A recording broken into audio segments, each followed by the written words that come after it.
what the devil wants. He wants us to be fearful of the future.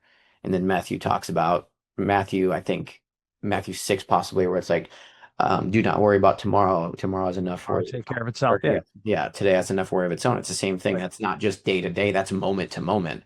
That's, Right. fearful of 5 minutes before your NCAA finals match. What could happen? Um, Not understanding that, like, no, like the objective is to beat the fear.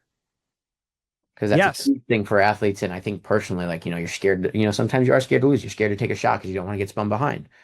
It's like beating that, like letting God do a work in you to beat that, not to, not be, don't be fearful to win, be fearful so you can be free of fear.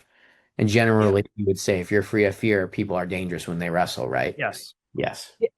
Exactly. It's having that action focus. And that's when we talk about like the predator prey mindset. If you heard us talk about that before, like eyes on the front, like to hunt, eyes on the side, like to hide. Focus on what you could control. It's an analogy for what you could control, not what you can't control. That's nothing new. I mean, look at, like as our Lord said, the no man who puts his hand to the plow and looks back is worthy of me. Remember Lot's wife who looked back and she turned to sulfur. And then Mhm. don't worry about tomorrow, right? All those things. It's not having that outcome focus. It's more the process. What's in front of me? What can I do? So sure, that makes a lot of sense. Yeah.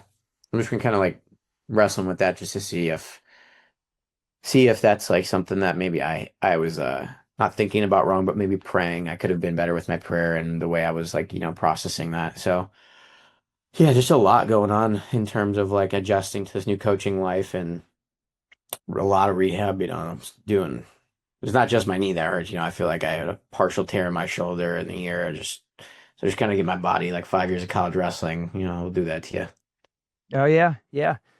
And do you talk to Ben about this? Have you guys spoken about this? Oh yeah, I mean we've spoken a ton recently, not recently, but like near the end of season and stuff like that. And um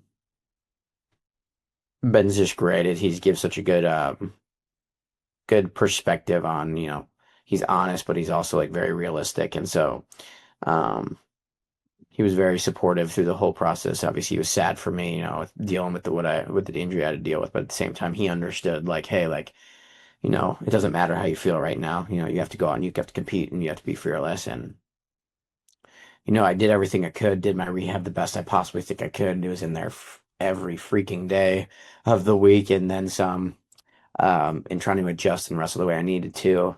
Um, but yeah, I gave everything I had and there's nothing I can complain of. Like, I can't be mad about anything. Like,